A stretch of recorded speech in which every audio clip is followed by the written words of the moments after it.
aqui é a questão 6, letra B, da lista. 6, letra B? Eu não consegui fazer, não. Vai ver, talvez é de outra pessoa, aí eu perguntar melhor aqui, né? Peraí.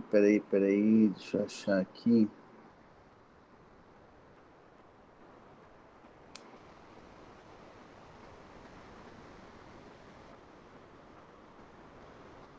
Essa aqui que você está falando, né?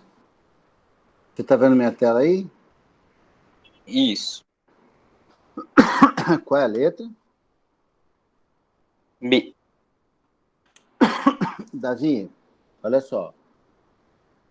Aqui ele está falando sobre essa questão de você ter, no seu organismo, por exemplo, várias células, todas geneticamente iguais, porém com diferentes formas e funções. Como é que a gente explica isso, Davi? A gente explica isso por um fenômeno chamado de diferenciação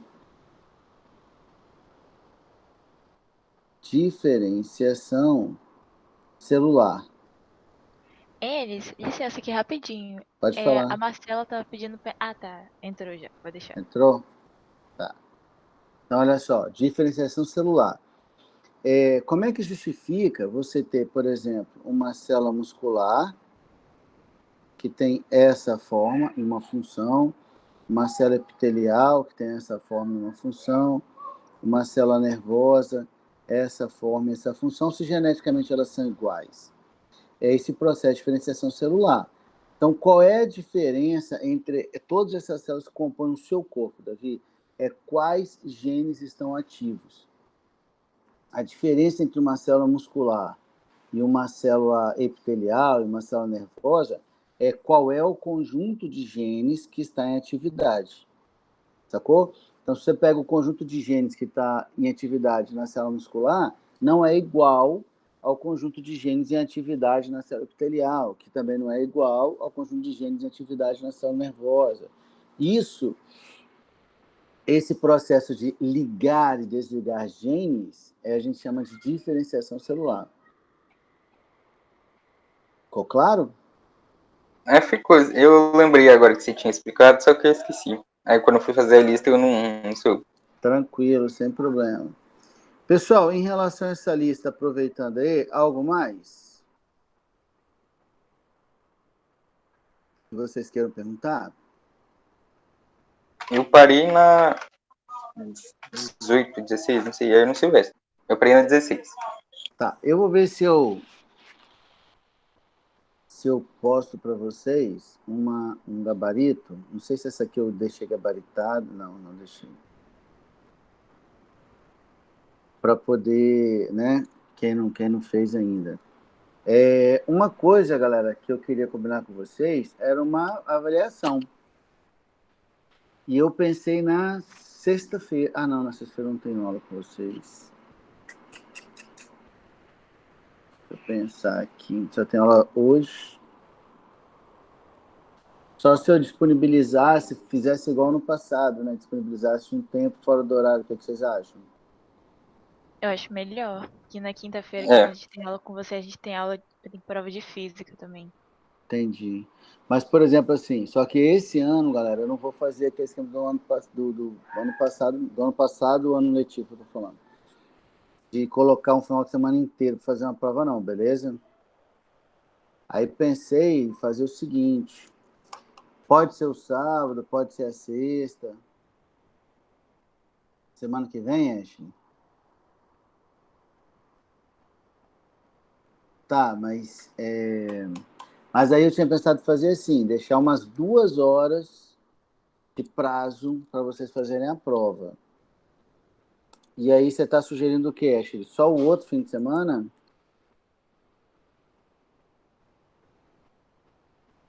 É isso?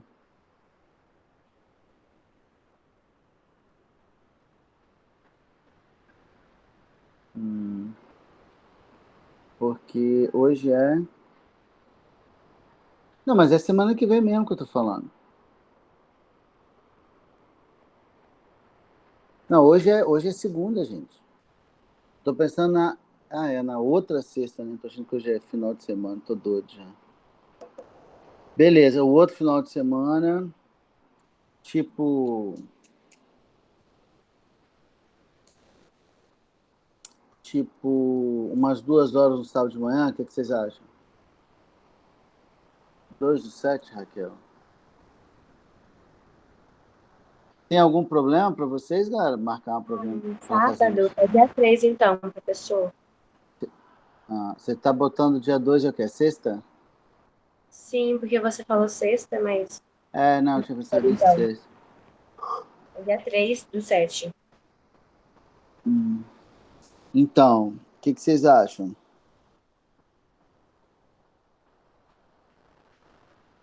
Vocês acham que Acho que rola? tá bom, Todo mundo tá bom. é tranquilo fazer prova no... Mas uma pergunta. Ah, Eu entendi você dizer assim, por exemplo, você vai abrir o formulário, sei lá, vamos dizer meio-dia. Aí você vai fechar ele às 2 14. horas depois? Isso, Ah, entendi. isso aí. Por isso que eu tô perguntando aqui. O que vocês acham? Sexta do que sábado? O problema da sexta, cara, vou te falar qual é o problema da sexta. É que eu não tenho aula com vocês. Esse que é o problema.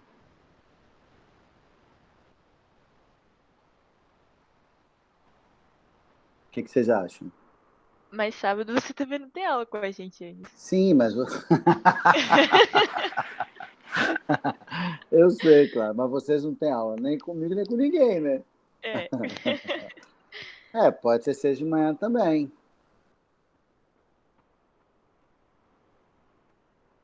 Sexta não? Ah, tá.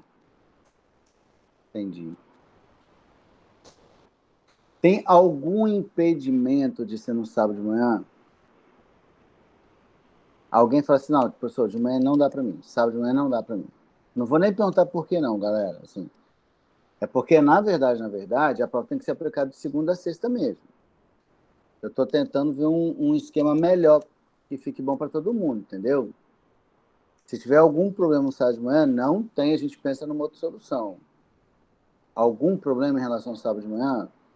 Porque para eu jogar na segunda, ou na sexta, ou na quinta, melhor dizendo, o problema é que eu tenho uma aula só com vocês. Então você fala assim, galera, eu vou liberar a aula de hoje, por exemplo, né? Elas vão ter 50 minutos? Ou vocês têm mais tempo hoje, por exemplo? Vocês têm alguma aula vaga antes da minha ou depois da minha? Temos não, tudo lotado.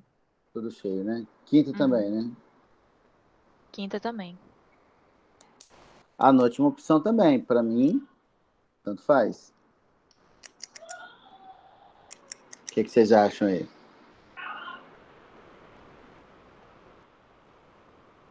Quinta à noite, sexta à noite, domingo à noite. Por mim pode ser talvez sexta-noite. Sexta à noite? E aí, Raquel saiu? Professor, está me ouvindo? Agora eu tô. Não sei se o pessoal concorda, mas geralmente a gente tem coisa para entregar domingo, sempre. Aí por mim poderia ser domingo também, à noite ou de manhã, mas aí seria com o Ah, pessoal não. aí. Domingo à noite é forçar a amizade, né, cara? É um pouquinho. Pô, mas sábado de manhã é foda. Sim, sim, sim. E sexta à noite aí, o que vocês acham? Domingo de manhã, Raquel. Tá forçando a amizade, Raquel. Não por mim, eu tô falando por vocês mesmo. Vai sexta-noite, pô. Então, Sexta à noite, teria algum problema para você? Ou quinta à noite, teria algum problema para vocês?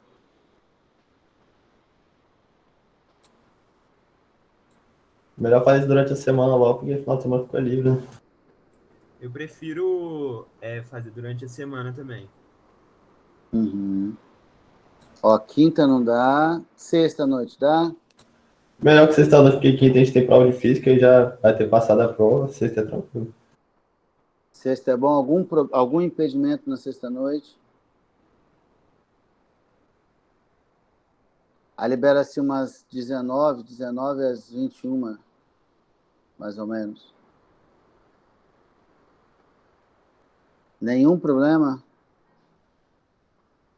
Ninguém com problema, nada? É, porque a gente tem que combinar assim, galera, tem que ser bom para todo mundo, entendeu? Tem que ser bom para geral. Dia 2. Outra pergunta. Vai ser pelo Forms, que nem você sempre faz? Ou o quê? Vai ser pelo Forms. Ah, Vai ser pelo Forms. Isso, Raquel. Fechou então? 2, 7, 19 horas.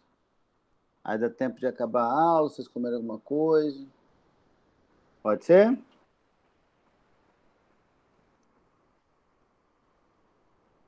Beleza, então. Se por acaso vocês virem algum impedimento, me avise, tá bom? Beleza. Então vamos lá.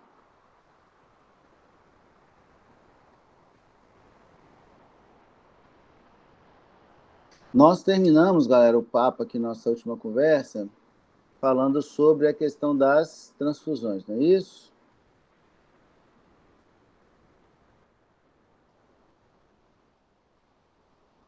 Pessoal, a partir de agora, quando eu estou aqui apresentando, eu não consigo ver o chat, tá bom? Confere que esse aqui foi o nosso último papo. Isso aí. Beleza, então, em relação, vamos fazer um esqueminha aqui, que é muito feito também, aparece em prova, essas coisas. Quem tem o sangue O, ele pode doar para quem é do tipo A? Vão ignorar o positivo e negativo por enquanto, tá bom? Pode. Pode doar para o B? Pode. Pode doar para o AB? Pode. Porque O é quem?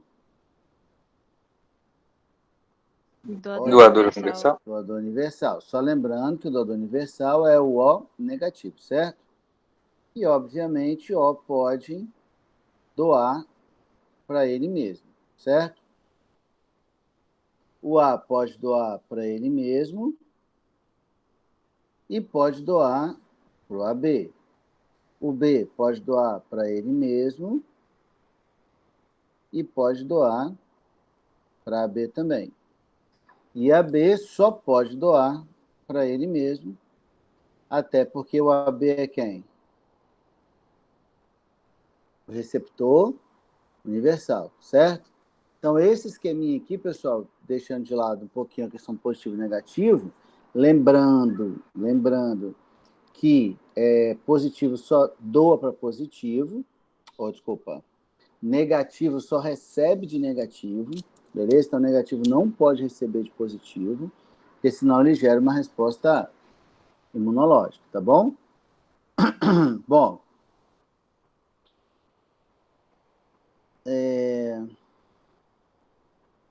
tá, eu já tinha feito aqui, tô vendo uma parada da correção da lista aqui. Ok. Então, esse papo sobre transfusões, tipo sanguíneo, sistema MN, sistema BO, a gente já tinha esgotado geral, certo? Faltava mais nada para falar sobre isso, a não ser uma situação aqui, vamos fazer como OBS, que eu acredito que vocês se lembrem de um fenômeno conhecido como eritroblastose fetal, lembramos? Eritroblastose fetal. Lembramos terceiro ano ou não? Não lembro não, Enes. Lembrou não, senhor? Lembramos não? Nem eu. Olha só. Vamos pegar uma situação assim, ó. Vou pegar duas situações só para comparar, tá? Vamos supor que a gente que tem uma mãe aqui que é alguma coisa positiva. O SEMABEL não faz diferença, né? Tem que saber que ela é fator RH positivo. Se ela tiver um filho, vamos botar aqui que seja o primeiro filho, positivo, Tem algum problema? Não. Não.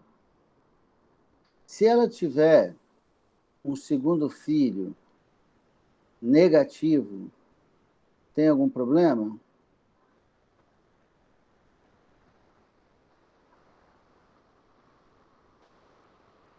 Fala comigo. Eu acho que tem. Por quê? O problema seria pro filho, né? Mas tem É, problema o pro filho? Por quê? filho. Eu não sei se tem problema. Eu acho que só se Eu acho que misturasse tem. sangue. Por É, que que tem? Ó, vamos lembrar que o sangue da mãe, numa condição normal, ela não mistura com o sangue do feto, tá? Numa condição normal, não há mistura de sangue fetal e materno, beleza? E mesmo que houvesse, galera, se a mãe é positiva, ela vai produzir algum anticorpo fator RH? Vai não. Vai não?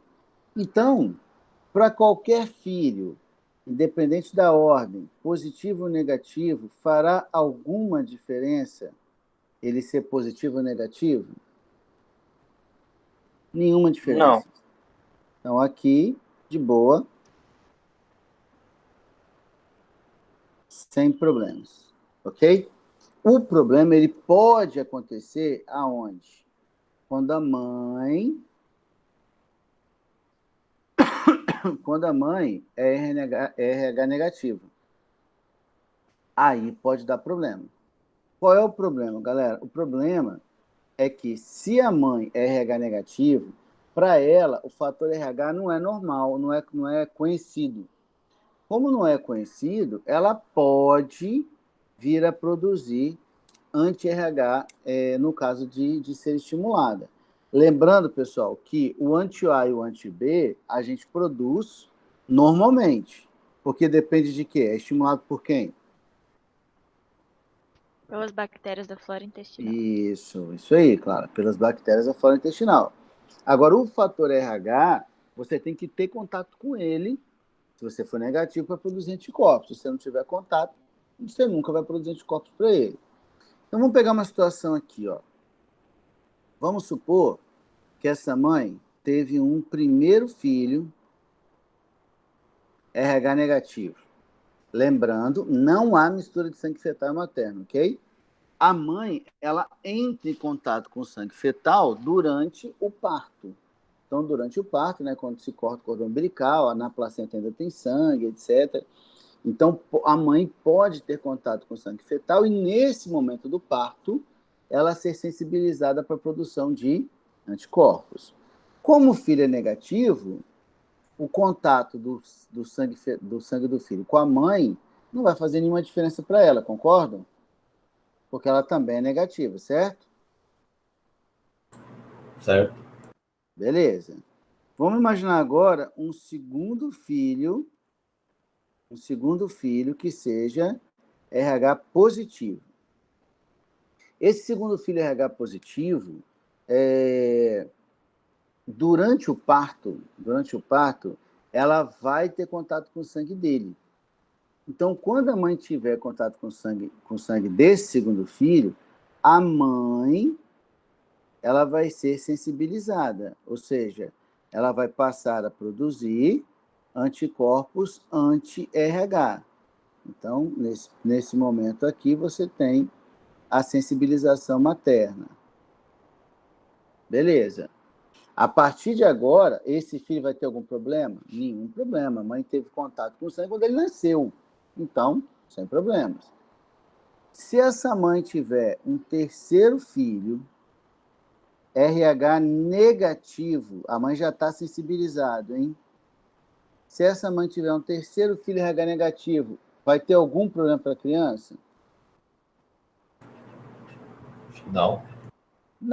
Não, porque ele não tem o fator RH, esses anticorpos passam da mãe para o filho, beleza?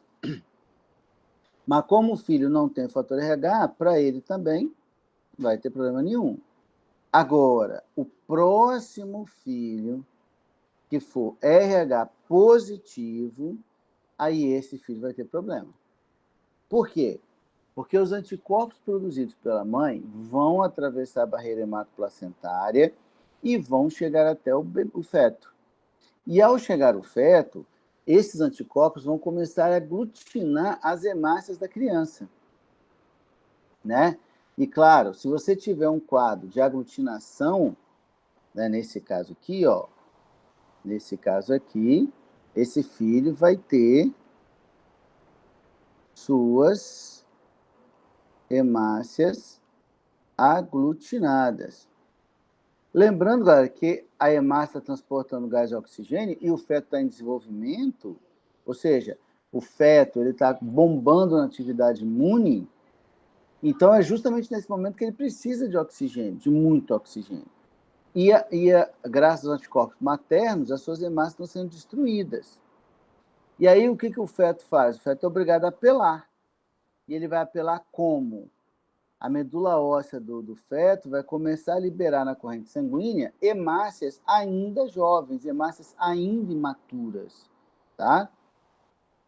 Lembrando, gente, que uma hemácia madura é uma hemácia que perdeu o núcleo, perdeu suas organelas membranosas, né?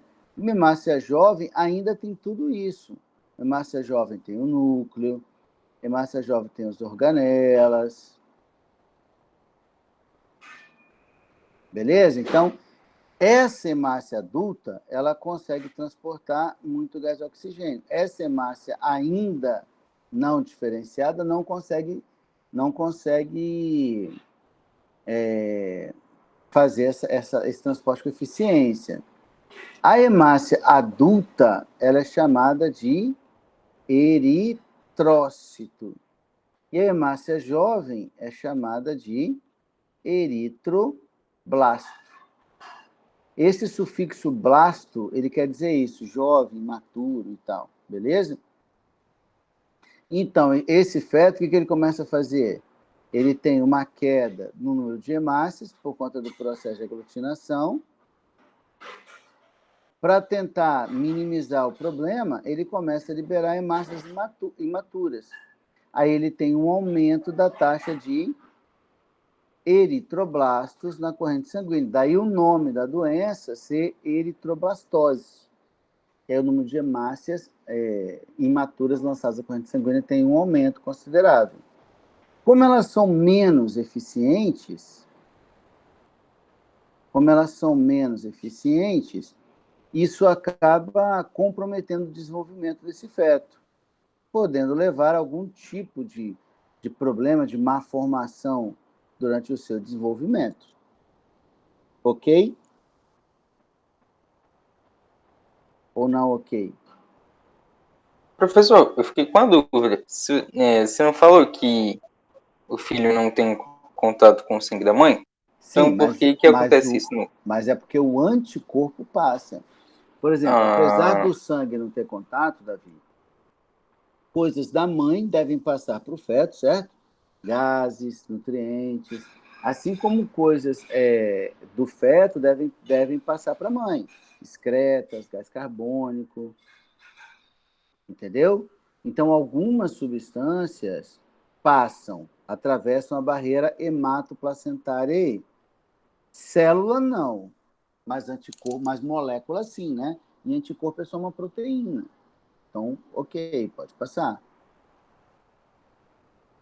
Pouquíssimas, por exemplo, assim, pouquíssimos patógenos. Imagina, se a mãe tem um vírus de gripe e ele pudesse passar livremente, por exemplo, ele chegaria no feto, o que não é uma boa, certo? Do ponto de vista evolutivo. Então, essa passagem de coisas do feto para a mãe tem que ser limitada. Célula normalmente não passa. Claro que tem exceções, né? Por exemplo, assim, o vírus da rubéola, ele passa. Por isso que a rubéola é muito mais grave durante a gestação, porque pode afetar o feto, né? Lembrando que a grávida tem imunidade reduzida, né? Pior ainda. O protozoário da toxoplasmose consegue atravessar a barreira hematoplacentária, então consegue chegar no feto e comprometer o seu desenvolvimento. Então, assim, tem exceção, mas como regra geral, o que passa da mãe para o filho? coisa pequena, água, sais, aminoácido, anticorpos, monossacarídeos, moléculas pequenas. Ok? Foi entendido, Davi? Entendi. Você pode explicar de novo por que que começa a liberar o eritrócito? Não, eritoblasto. Ah, eu confundi essa O parte. eritroblasto. Isso. Eritrócito é hemácia. Eritrócito é hemácia adulta. É hemácia normal. Vou botar aqui. Só que o feto, ele está tendo as suas hemácias destruídas por conta dos anticorpos maternos, né? Elas estão sendo aglutinadas. Aí, e são as hemácias que estão transportando gás de oxigênio. Então, o feto, ele precisa transportar oxigênio pelo organismo. Se ele está perdendo hemácia, ele começa a tentar suprir essa deficiência liberando mais. Só que as hemácias são destruídas com velocidade maior do que novas são produzidas. Então, ele começa a lançar na corrente sanguínea o quê? As hemácias jovens ainda, os eritroblastos. Então, ele tem um aumento da quantidade de eritroblastos na corrente sanguínea, que é o quadro conhecido como eritroblastose. Não, tá certo. Entendeu, Clara? Entendi. Obrigada. Eu tinha ficado confuso nessa parte aqui, mas agora Então, tá vamos certo. botar aqui, ó, hemácias jovens, hemácias ainda não diferenciadas, beleza? Então, hemácia jovem não funciona direito. Então, problema.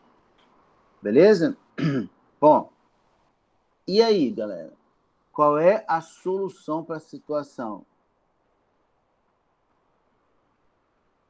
Porque a gente não sabe qual é o sangue do feto, do neném, até que ele nasça, certo? Até que ele nasce, eu não sei qual é o sangue do feto. E aí, como é que eu vou fazer? Eu vou usar soro. Toda mãe, ó, toda gestante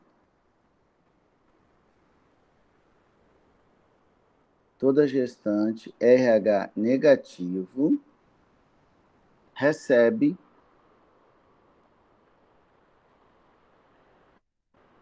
soro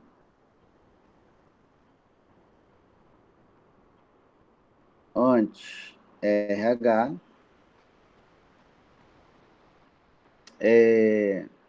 mais ou menos, tá? 70 horas antes do parto, que é o ideal, ou logo após o parto.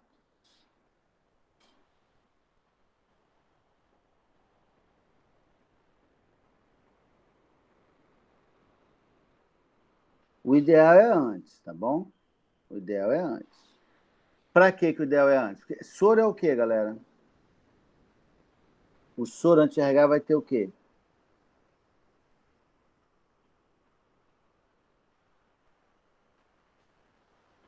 Segundo ano, Vai ter os anticorpos já preparados? vai ter os anticorpos.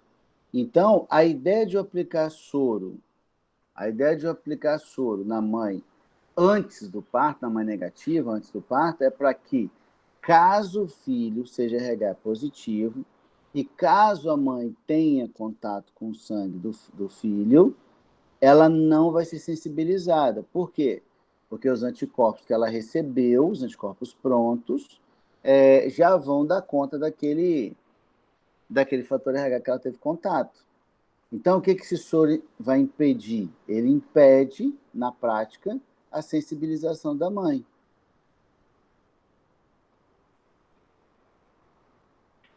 Tudo bem?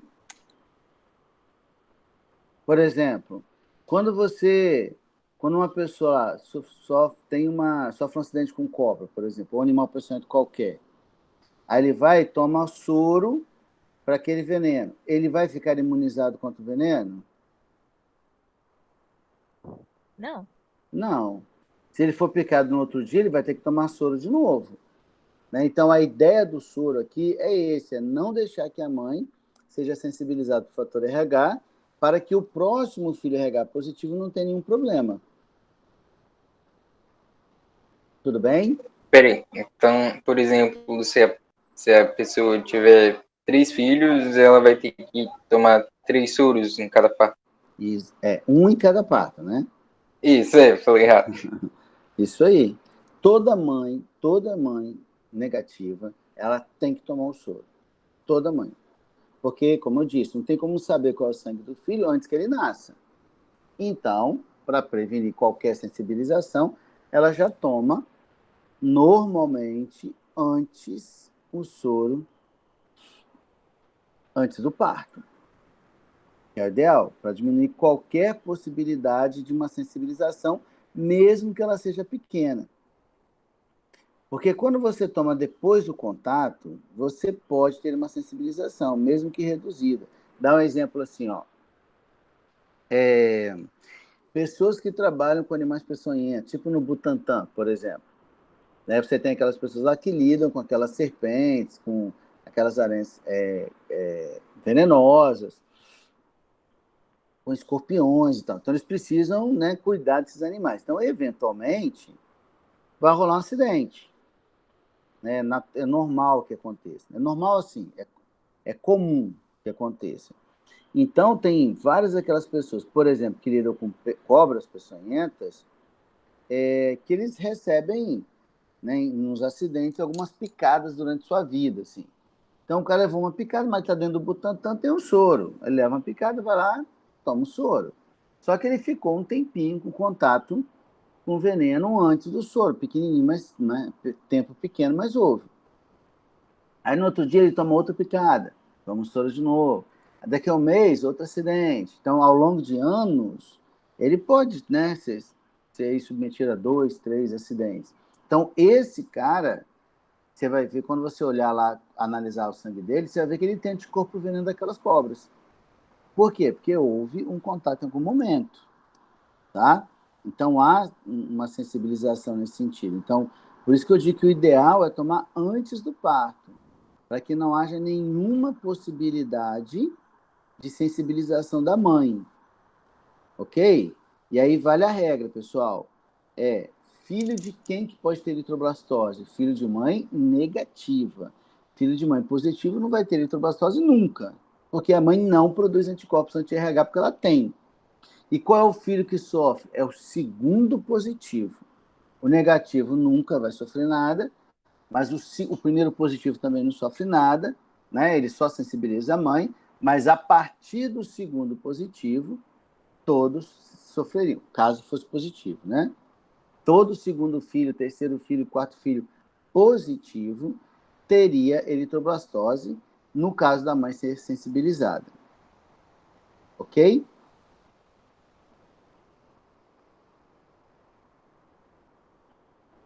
É a pergunta, galera.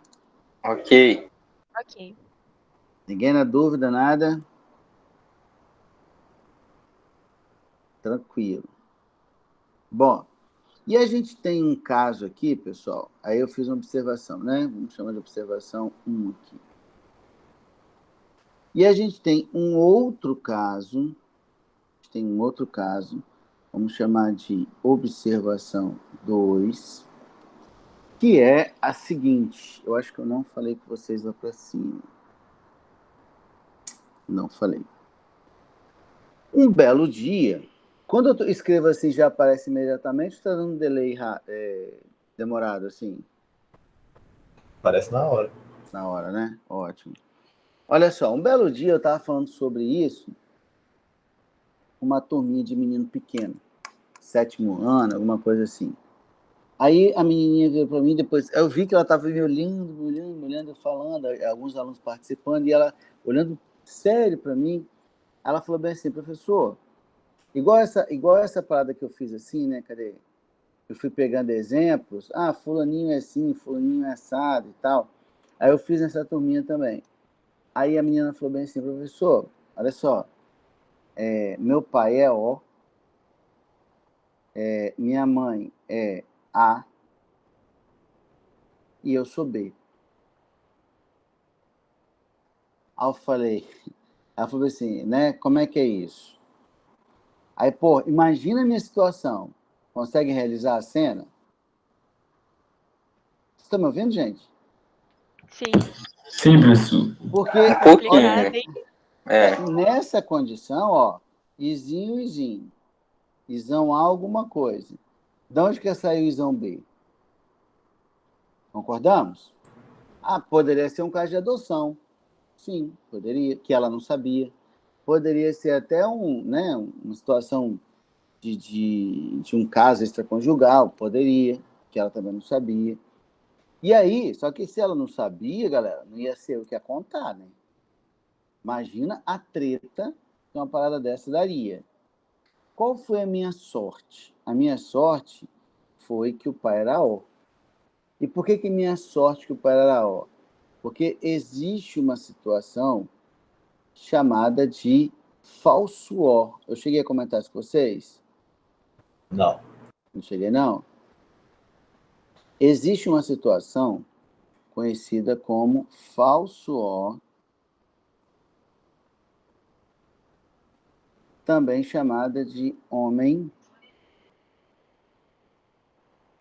chamado de homem de Mumbai, ou Bombay, né? Não sei, que é a atual Mumbai, na Índia, né? Eu acho que é assim que escreve.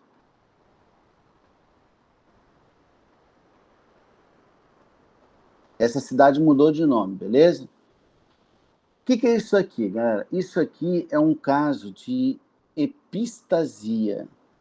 A gente vai estudar mais para frente um pouquinho, tá? Um caso de... Aqui só vou resumir a ópera, mais para frente um pouquinho eu falo.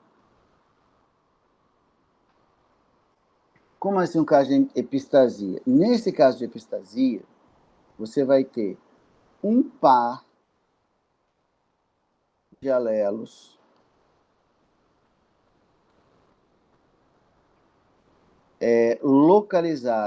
localizados em outro par de cromossomos, diferente daquele do grupo sanguíneo, localizados em um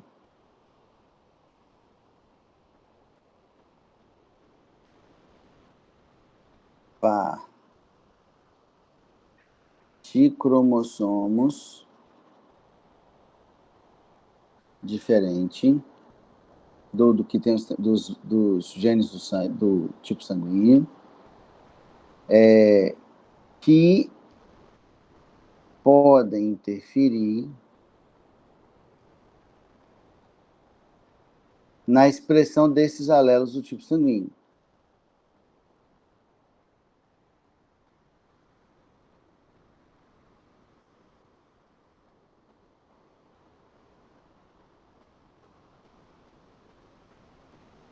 Do sistema... Tô acabando já, tá, galera? Do sistema ABO. Como assim?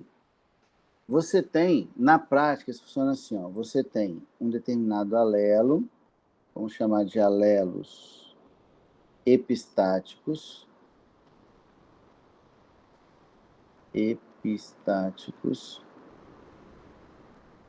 que expressam uma determinada proteína.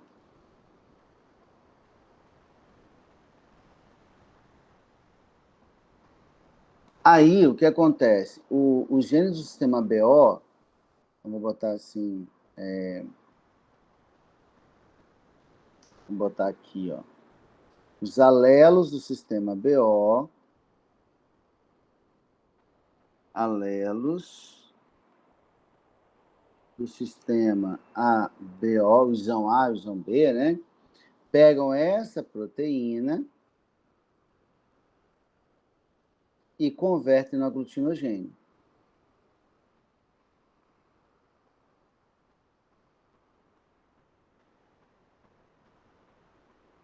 Aglutinogênio A ou B. Deu para entender, galera, o que acontece? Ou não? Ei, fala comigo. Eu sim. Então, olha só, o alelo epistático, ele produz essa proteína aqui. Aí, essa proteína gerada vai sofrer a ação de uma proteína gerada pelo sistema BO, fazendo com que ela vire o aglutinogênio A ou B, dependendo de quem é o gene. O que pode acontecer, nesse caso, é que esse alelo epistático não produz essa enzima, não produz essa proteína. Então, sem essa proteína, eu também, se eu não tenho essa proteína, o alelo, né, do sistema BO não vai conseguir produzir aglutinogênio, certo? A consequência seria essa. E aí, se ele não consegue produzir nem aglutinogênio A, nem aglutinogênio B, qual é o fenótipo desse cara? Se ele não produz aglutinogênio, qual é o tipo sanguíneo dele? O.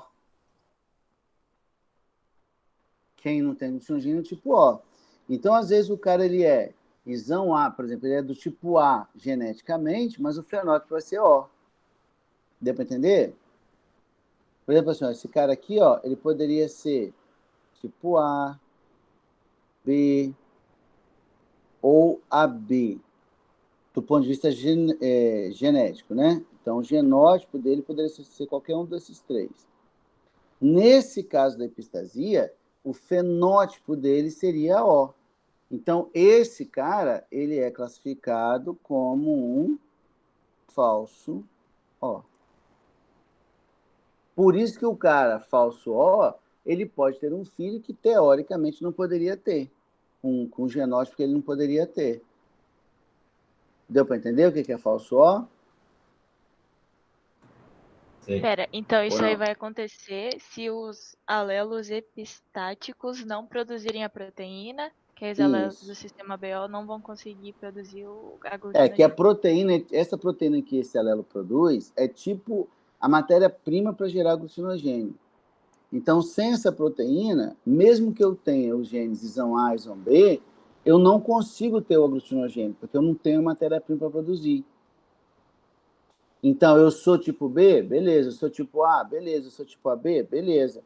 Mas o meu tipo sanguíneo, o meu fenótipo vai ser tipo O, já que eu não consigo gerar os aglutinogênios. Então, aquela menina lá que falou com você, ela podia então ser filha do casal, então? Sim. Que foi o que eu falei, né? Sim, sim. Peraí, deixa eu ver se eu entendi, então. Se eu tiver, por exemplo, um sangue A, então não produziria o anti-B se fosse alelos epistáticos? Não. Vamos supor assim, Davi. Você é o tipo A, né? Que você falou, certo? Vamos supor... Eu só supus um só. Não, sim. Vamos supor que você fosse isão A. Aí, teoricamente, o que você produziria? O aglutinogênio A, certo? Aí, na hora que eu testasse o seu sangue, você seria do tipo A. Tudo bem? Tudo bem, Davi? Sim. Então, você seria, nessa condição normal, sangue tipo A. Nesse caso da epistasia, que eu estou me referindo, o que vai acontecer? Você não consegue produzir aglutinogênio.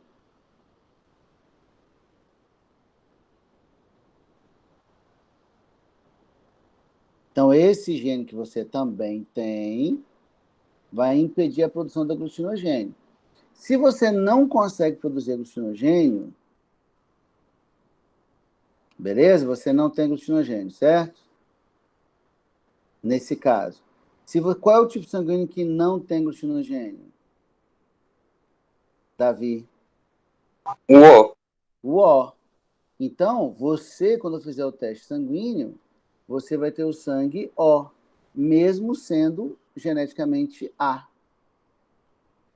Então, você seria um caso de falso O.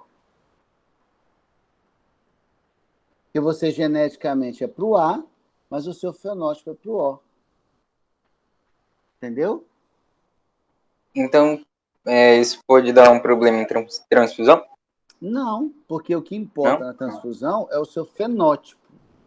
O seu genótipo tanto faz. O que importa para você é o seu fenótipo. A transfusão considera o fenótipo, o genótipo não. A maioria das pessoas que é falso O, Davi, nem sabe que são. A não ser quando você tem, né, uma incompatibilidade genética na família. Né? Então, o pai é O, a mãe é O e o filho é A. Teoricamente, não tinha como fazer isso acontecer, né? Entendeu? Entendi. Galerinha, beleza? Pois é, gente. Imagina a situação, né? Não, Marcela, vou postar, tá bom? Deixa eu até parar aqui. Eu comecei a postar ontem. Postei V3, V6. Hoje eu coloco de vocês aqui, tá bom?